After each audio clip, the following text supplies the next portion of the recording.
Ambassador Miho Park sat at his desk in his small office aboard Station Kepler 7. The metal walls hummed quietly with the sound of the space station's life support systems. Outside his window, stars sparkled in the endless darkness of space. He had been working on the same document for 3 hours, reading it over and over again. The paper in his hands was special. It was approval from Galactic Command to host the first ever human-organized fun night on the station. After 6 months of asking, writing reports, and explaining what humans did for entertainment, they had finally said yes. Nari, he called to his assistant in the next room. Nari Kim hurried in, her dark hair tied back in a neat ponytail. She carried a tablet and looked excited. Did they approve it, Ambassador? Miho held up the official document with a big smile. They said yes. We can host our game night next Friday. Nari clapped her hands together. That's wonderful. I already have everything ready. I bought all the games from the human supply ship last month. The idea had started small. Miho noticed that the different alien species on the station rarely spent time together outside of work meetings. The Zentori stayed with other Zentori. The Kythera warriors kept to themselves. The strange hive-mind creatures called the Voss only talked to each other, even though they shared the same thoughts.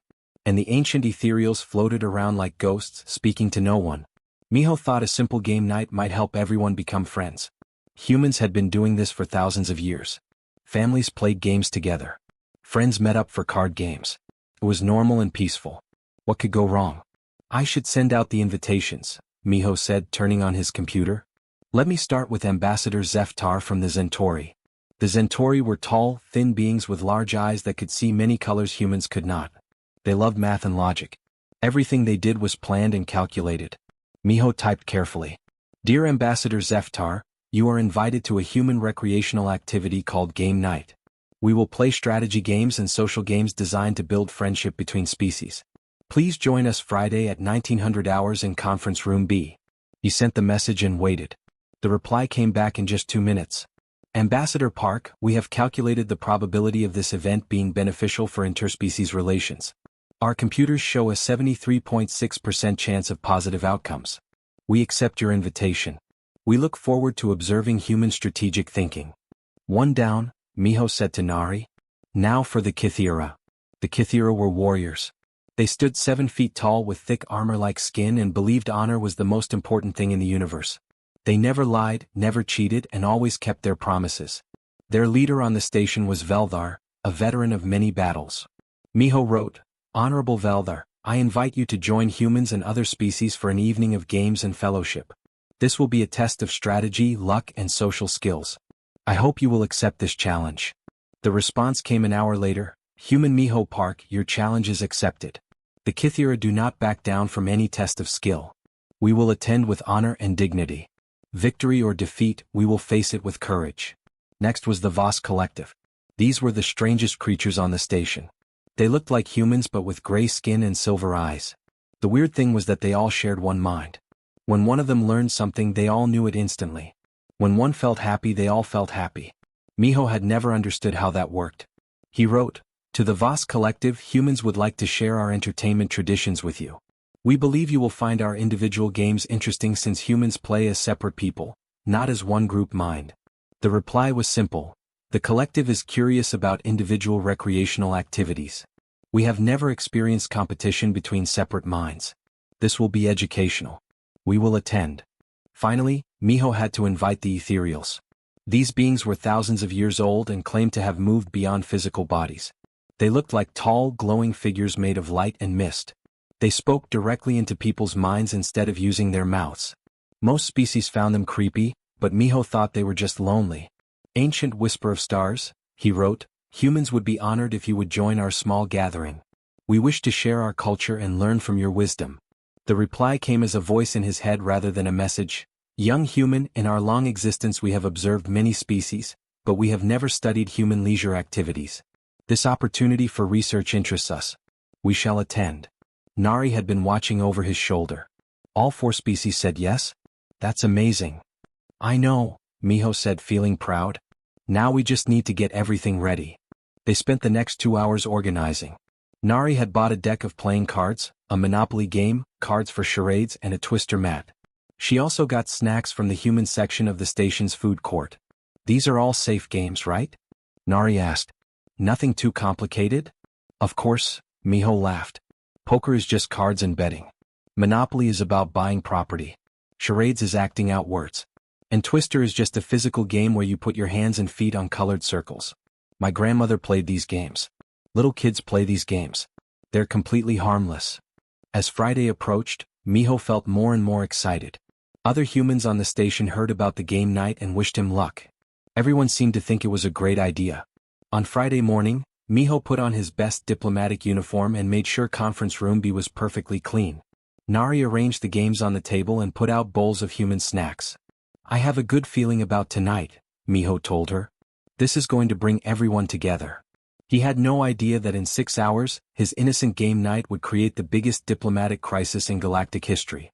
The first guests arrived exactly on time. Ambassador Zeftar walked into conference room B with 2 others and Tori behind him. Their large eyes moved quickly around the room, taking in every detail. They carried small computer tablets and were already making notes. Good evening, Ambassador Park, Zeftar said in his mechanical voice. The translator on his chest turned his clicking sounds into human words. We have prepared for this event by studying human game theory and probability mathematics. Miho smiled and shook the alien's thin hand. That's great, but remember, games are supposed to be fun. Don't think too hard about them. Veldar arrived next. The huge Kithira warrior had to bend down to get through the doorway.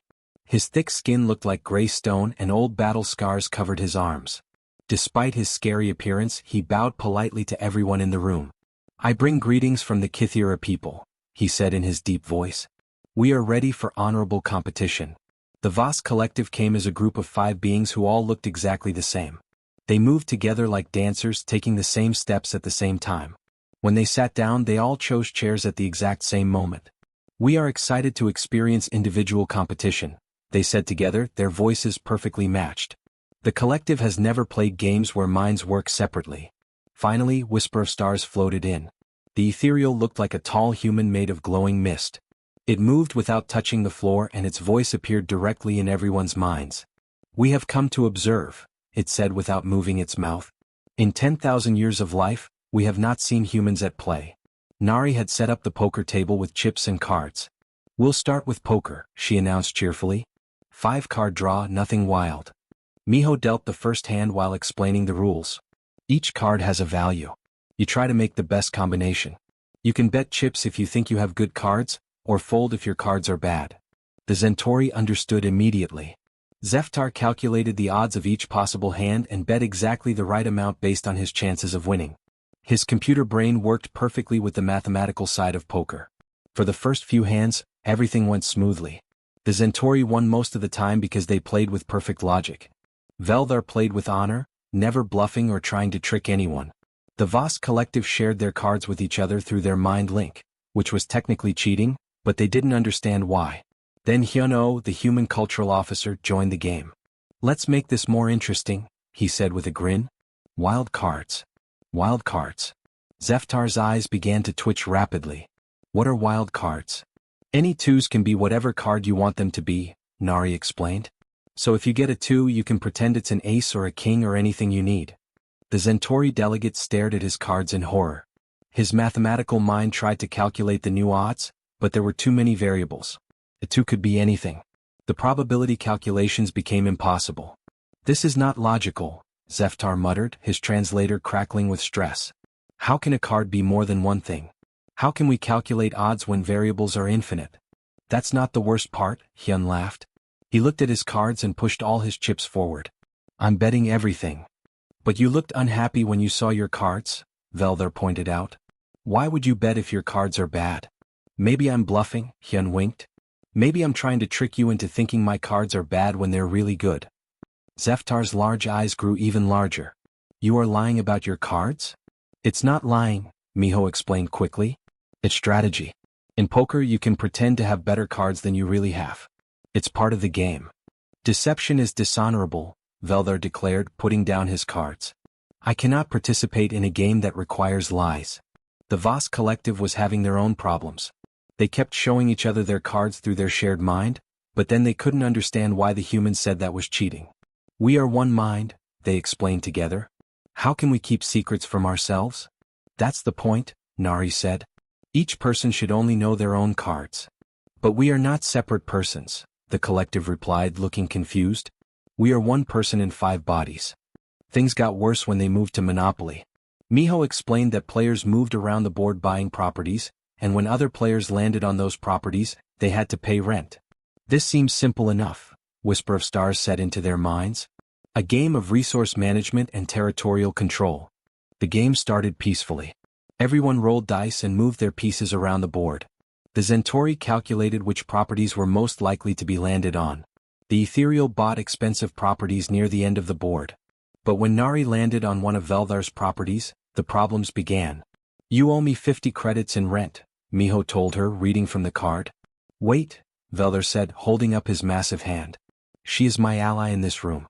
It would be dishonorable to take money from a friend. But that's how the game works, Hyun explained. Everyone pays rent when they land on someone else's property. Then I will not charge rent, Veldhar declared firmly. Honor is more important than victory. Meanwhile, Nari had landed on 3 more properties and was buying everything she could afford. When Zeftar landed on her space, she cheerfully demanded payment. That will be 200 credits, please, she smiled sweetly. This human shows no honor, the Kithira muttered. She takes money from allies without shame. The Voss collective was trying to share all their money equally among their 5 bodies, which made it impossible to determine who owned what. They kept passing properties and cash back and forth while arguing with themselves. Collective A believes we should compete individually, 2 of them said. Collective B thinks we should work together as one, the other 3 replied. How can we work together against ourselves? The first group asked. We are ourselves, the second group answered. By the end of the second hour, Zeftar was making small clicking sounds of distress as his logical mind tried to process human game psychology. Veldhar had given away all his money rather than charge rent to friends. The Voss collective was having the first recorded argument between different parts of a hive mind. And the humans were laughing so loudly that people in the next room had started complaining about the noise. Miho looked around the table and realized that his simple game night was not going according to plan. By the 3rd hour, Station Security Officer Doyen Park was getting worried. Her communication device kept beeping with noise complaints from other parts of the station. The sounds coming from Conference Room B were getting louder and stranger. Inside the room, Miho was trying to save his game night by switching to something he thought would be calmer. Let's try charades, he announced cheerfully. It's a simple acting game. No cards, no money, no complicated rules. Nari held up a box of cards with words written on them. One person acts out the word on their card and everyone else tries to guess what it is. You can't talk, only use your body to show the word. Whisper of Stars floated higher in the air, its glowing form flickering with interest. We will observe human physical communication. This may provide insight into your species. Yuna Lee, the station's cultural officer, volunteered to go first. She drew a card from the box and looked at it. Her face changed as she read the word. She began making angry gestures with her hands, scowling at an imaginary object in front of her. She pretended to grip something round and shook it violently while making frustrated faces. Emotional distress, guessed Whisper of Stars, its mental voice filled with concern. Combat preparation, suggested Veldhar, watching her aggressive movements. Zeftar's large eyes tracked her motions carefully.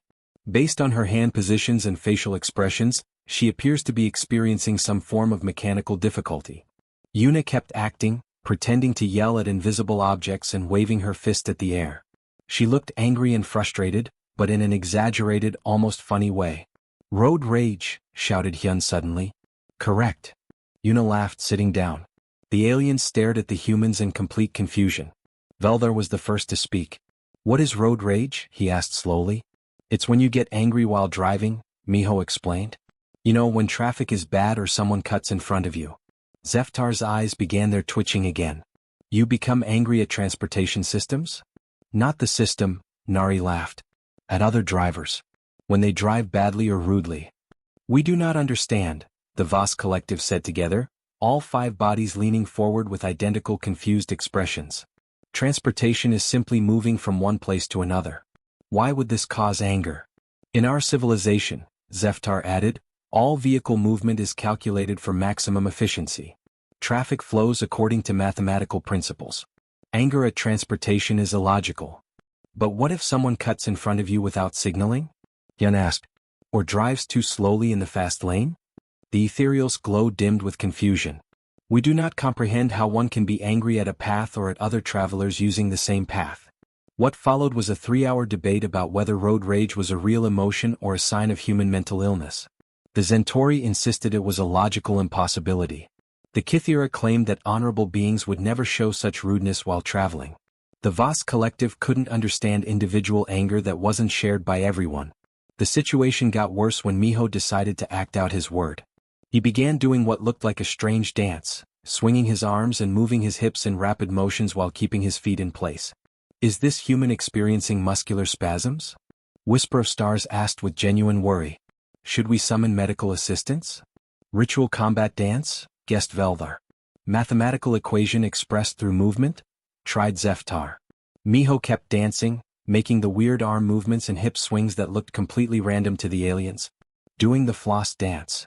Nari called out. What is floss dance? All the aliens asked at the same time.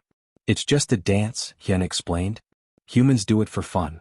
The ethereals, who had spent thousands of years communicating through pure thought, were genuinely distressed trying to understand why humans would move their bodies in meaningless patterns for enjoyment. This serves no purpose, Whisper of Stars said, its mental voice strained. Why do humans waste energy on purposeless movement? Because it's fun, Miho said, still slightly out of breath. Fun? The ancient being repeated slowly. We are beginning to understand that human fun is more dangerous than we anticipated. Things reached a breaking point when they tried Twister. Nari spread out the colorful mat with dots and explained the rules. You spin this wheel, she said, and it tells you where to put your hands and feet. Left hand on red, right foot on blue, that kind of thing. Last person standing wins. It seemed harmless enough. Everyone took positions around the mat.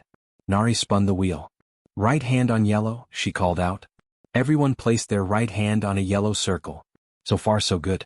Left foot on red. This was where problems started. Veldar, with his massive warrior body, couldn't bend that way without falling over. He crashed to the mat immediately. I have failed the challenge, he announced with shame. Honor demands that I try again. No, you're out, Hyun explained. When you fall, you're finished. Veldar's face darkened. Kythera warriors do not surrender after one failure. I will attempt this trial again. But that's not how the game works, Nari said gently. Honor requires that I face this challenge until I succeed or die trying, Veldar declared, getting back into position. Meanwhile, the Zentori had calculated that successful completion required joint flexibility exceeding their physical parameters by 347%. Zeftar was standing next to the mat making rapid clicking sounds as his computer brain processed the mathematical impossibility of the game. This game violates the laws of physics, he announced. Success requires body positions that our anatomy cannot achieve. The Voss collective was trying to help each other cheat by sharing balance information through their mental link, but they kept falling over in groups. Through all of this chaos, the humans were laughing harder than ever. Their laughter was so loud that the station's structural sensors registered unusual vibrations. Other species throughout the station could hear the noise and were starting to worry. In the security office, Commander Doyen Park watched her screens as more and more complaints came in. She was beginning to think that maybe human game night had been a very bad idea. But the worst was still to come. By hour 6, Station Kepler-7 was facing the worst diplomatic crisis in its history. What had started as a friendly game night had turned into something that would require emergency meetings at the highest levels of galactic government. Commander Doyen Park burst into Conference Room B to find complete chaos. Ambassador Zeftar was rocking back and forth in his chair, making rapid clicking sounds that his translator couldn't keep up with. Veldar stood in the corner with his massive arms crossed, glaring at everyone with the look of a warrior who had been deeply insulted. The strangest sight was the Voss collective. The 5 beings who normally moved and spoke in perfect unity were now split into 2 groups. 3 of them sat on one side of the room while 2 sat on the other side. They were arguing with each other in voices that no longer matched. What is happening here? Commander Park demanded. Collective A believes humans are evil geniuses who created games to destroy galactic peace, announced the group of 3. Collective B maintains that humans are simply chaotic beings who don't understand the damage they cause, replied the group of 2. You split the hive mind? Commander Park stared in shock. She had never heard of such a thing happening before. Miho looked desperate. His neat diplomatic uniform was wrinkled and his hair was messy. It wasn't supposed to go like this, he said weakly. They're just simple games. Simple? Zeftar suddenly stopped clicking and turned his large eyes toward Miho. You call psychological warfare simple? You have created systems that exploit the fundamental weaknesses in logical thinking. I don't understand, Miho protested. Your Monopoly game, Zeftar continued, his voice getting higher, is designed to reward greed and dishonesty while punishing honor and cooperation. Your poker uses deception as a core strategy. Your charades forces beings to act out concepts that don't exist in civilized society. Veldar stepped forward, his heavy footsteps shaking the floor. The humans have insulted Kithira honor, he declared in his deep voice. They create challenges that cannot be won through courage and strength. They reward trickery and rule-breaking. This is not competition, this is corruption. And your Twister, added one half of the Voss collective, forces individual beings to compete physically while ignoring the needs of the group. It is designed to break unity and create selfish thinking. Commander Park looked around the room in growing alarm. These were serious diplomatic accusations. The Zentori provided advanced technology to the station. The Kithira were military allies whose protection kept the sector safe. The Voss collective controlled 3 major trade routes. If they all filed formal complaints? Where are the Ethereals? She asked, noticing the ancient beings were missing. They retreated to their quarters, Nari said quietly. Whisper of Stars said that humans had weaponized recreational activities and that exposure to human games was causing existential distress among beings who have transcended physical reality. This was getting worse by the minute. Commander Park activated her emergency communicator to call for backup, but Miho suddenly stood up with a bright smile. Wait, he said cheerfully. I know what will fix this. We just need one more game to wind everyone down. Something calm and relaxing. He reached under the table and pulled out a black box. Cards Against Humanity. It's really quite simple. You just match funny cards together. Commander Park felt her blood turn cold. She had heard about this game from other human stations. Ambassador Park, I don't think that's a good idea. But Miho was already opening the box and dealing out cards. See, you get white cards with words on them, and you try to make the funniest combination with the black cards. It's all about humor and creativity. What does this card mean? Veldar asked, holding up a white card and reading it slowly. His translator struggled with the words, making strange beeping sounds. Zeftar picked up his cards and his eyes immediately began twitching faster than ever. These words, these concepts, they do not compute. What is the logical purpose of combining these phrases? The Voss collective looked at their cards and both halves of their split mind started making distressed noises. These cards contain inappropriate concepts that we cannot process. Why do humans find humor in such things? It's just funny, Hyun explained, but his voice was getting nervous. You know, unexpected combinations, silly ideas. Silly? Veldar's voice was dangerously low. You consider honor, family, and tradition to be silly? No, that's not what I meant.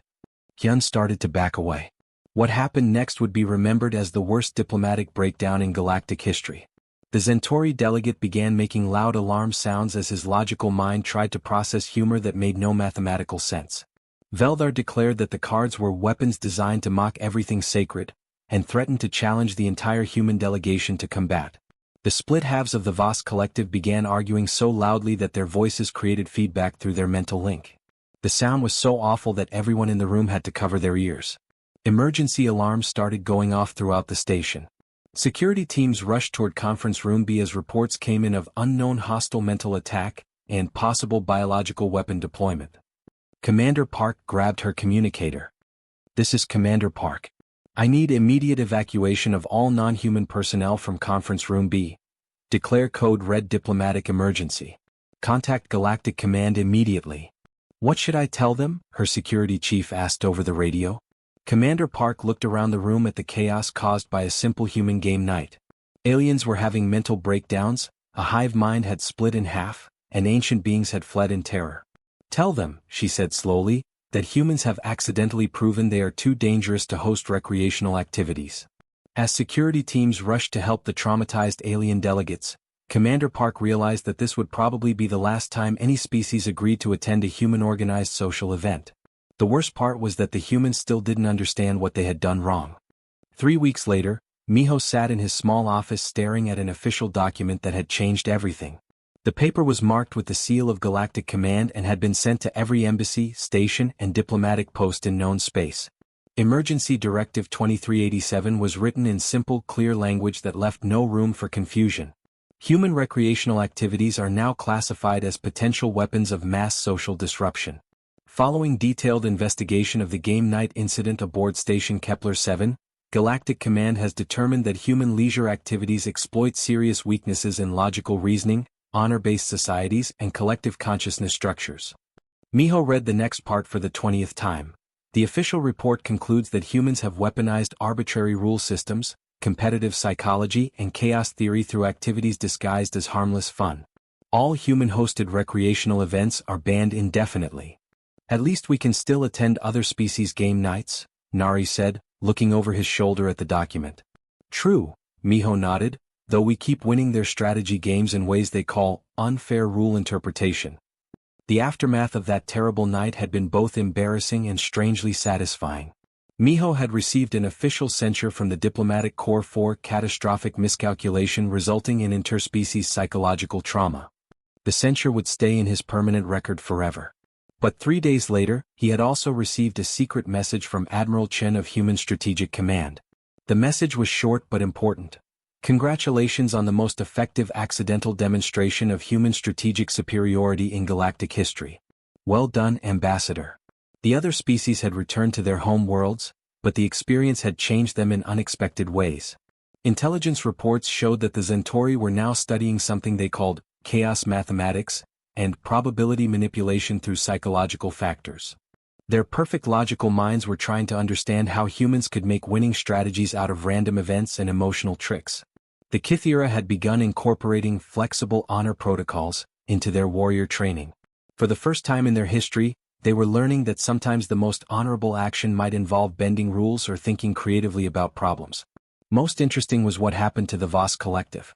The hive mind that had split during game night had never fully rejoined. They now existed as two separate groups who could communicate but also disagree with each other. Other hive minds throughout the galaxy were requesting information about this new way of thinking. The strangest part, Nari said, reading from her tablet, is what the Ethereals are doing. What do you mean? Miho asked. They started hosting their own game nights.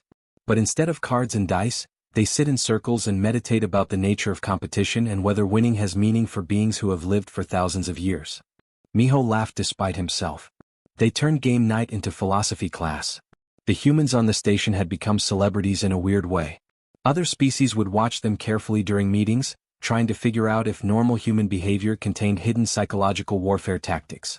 When Hyun made a joke during a trade negotiation, the alien delegates spent 2 hours analyzing whether it was an attempt to manipulate their emotions. Sir, Nari said, holding up her tablet with excitement, we got approval for your new cultural exchange proposal. Miho looked up with interest. Movie night got approved? Yes. The review committee was very interested in your description of it as passive cultural education through visual storytelling. They think watching human movies will be safer than playing human games. Perfect, Miho grinned. Which movies did you request? I followed your suggestions. Die Hard, for action and problem solving. The Fast and the Furious to show human transportation culture. Home Alone, to demonstrate human family values. And John Wick, to show human loyalty and dedication. Miho rubbed his hands together happily. All excellent choices. Very educational. I'm sure our alien friends will learn a lot about human culture from these gentle, family-friendly films. Should I send out the invitations? Nari asked. Absolutely. Make sure to emphasize that this is just quiet movie watching. No interaction required. No competition. No rules to follow. Just sitting peacefully and observing human storytelling. As Nari began typing the invitations, Miho thought about how much stronger interspecies relations had become since the game night ban. The other species now treated humans with a mixture of respect, fear, and fascination. They had realized that even innocent human activities could reveal the deep strategic thinking that made humans such effective allies and dangerous enemies. Trade negotiations went much smoother now. When humans suggested new ideas, other species listened carefully instead of dismissing them. Military planning committees always wanted human input on unconventional tactics. The Galactic Council had even created a new position called Human Cultural Advisor, to help them understand what humans might do next. The invitations are sent, Nari announced. Everyone said yes. They're all very excited about experiencing human cinema. "This is going to be wonderful," Miho said confidently. What could possibly go wrong with just watching movies? He had learned nothing from the game night disaster. In his mind, movies were completely safe. People just sat quietly and watched stories on a screen. There were no rules to exploit, no competitions to win, no strategies to develop. Miho had no idea that human movies were about to teach the galaxy that humans considered things like jumping off buildings, driving cars through explosions, and fighting armies of enemies to be normal entertainment. As he planned the seating arrangement for movie night, Miho was already creating the next diplomatic crisis without realizing it. Somewhere in Galactic Command, officials would soon be drafting Emergency Directive 2388. But for now, he was just a happy ambassador who thought he had found a perfectly harmless way to share human culture with his alien friends.